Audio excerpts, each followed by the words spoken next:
واقعہ یوں بیان کیا جاتا ہے کہ سیدہ عائشہ صدیقہ رضی اللہ تعالی عنہا نے حضرت حفصہ بنت رواحہ سے ایک سوئی عاریتاً یعنی ادھار لی اور اس سے وہ سرکار دو عالم صلی اللہ علیہ وسلم کے کپڑے مبارک سیا کرتی تھیں۔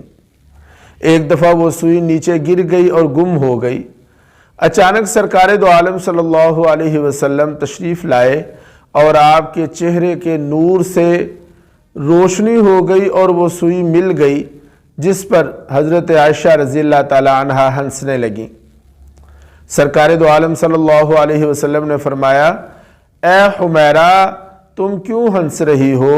تو حضرت عائشہ رضی اللہ تعالی عنہا نے واقعہ بیان کیا کہ میری سوئی گم ہو گئی تھی، آپ کے چہرہ کے نور سے اور اس کی روشنی سے مجھے میری سوئی مل گئی۔